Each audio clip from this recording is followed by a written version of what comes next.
8p சய 3 சமன் 4p சக 5. இந்த கேள்வியில p இன் பெருமானம் என்ன? ரைட்டா? இப்ப இங்கே சொல்லக்கூடாது, இந்த 4p இங்கிட்டு வந்தா -4p. இது அங்க போனா இது இங்க வந்தா கதையெல்லாம் இருக்கக்கூடாது. அப்ப என்ன செஞ்சிருப்போம்?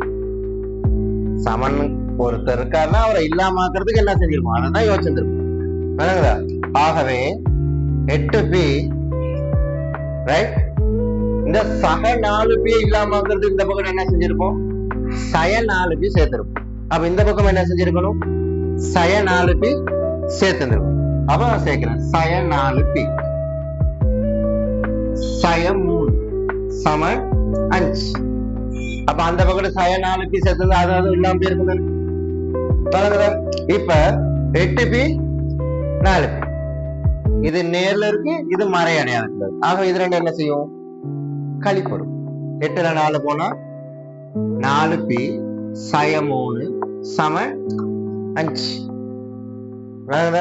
இது இப்ப ஆண்டு 8 நாள் தான் இவ்வளவு செஞ்சிருக்கோம். இதை ஆண்டு 11 நாள் தான் 2 ஸ்டெப் 3 ஸ்டெப் முடிச்சுட்டு போயிடும். அவளுக்கு என்ன நடக்குதுங்க தெரியாது. இப்ப இந்த சய 3, இப்ப இந்த சய 3 இல்லாம ஆக்கணும்னு சொன்னா நீங்க என்ன செஞ்சிருக்கணும்? சக 3 சேர்த்திருப்பீங்க இந்த பக்கம். அப்ப அந்த பக்கம் என்ன செஞ்சிருப்பீங்க? சமன்பாடுக்கு அந்த பக்கமும் சக 3 சேர்த்திருப்பீங்க. சய 3 சக 3 என்ன வந்திருக்கும்?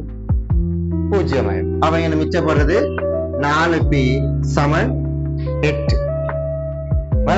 இப்ப பிரித்தலுக்கு அப்படிதான். இப்ப p என்ன செய்யணும்? 4p இருக்கு, இவட குணகத்தை ஒண்ணா மாறும். அப்ப குணகம்னு சொல்றது இந்த pக்கு முன்னுக்கு என்ன இருக்கோ அது. ரைட்டா? அப்ப இது என்ன செஞ்சா ஒண்ணா மாறும்? 4ஆல பிரிச்சா. அப்ப சமன்பாடுல இந்த பக்கம் 4ஆல பிரிச்சா, சமன்பாடுல அந்த பக்கம் என்ன செய்யணும்? 4ஆல பிரிக்கணும். பாருங்க, 4 4 பிரிச்சு. இப்ப p சமன் எவ்வளவு? 2. அப்ப இப்ப சொல்லக்கூடாது இங்க பெருக்கிக்கிட்டு இருக்குது, அங்கிட்டு போனா பிரிப்படும் வேணாம். இங்கிட்டு பெருக்கிக்கிட்டு இருக்குது, பெருக்கிக்கிட்டு தான் இருக்கும். இல்லாமக்கிறதுக்கு என்ன செய்யறோம்?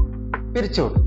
சமன்பாடுல ஒரு பக்கம் பிரிச்சோம்னு சொன்னா மத்த பக்கம் என்ன செய்யணும்? பிரிக்கணும். அப்பதான் பேலன்ஸா நிற்கும். ரைட்?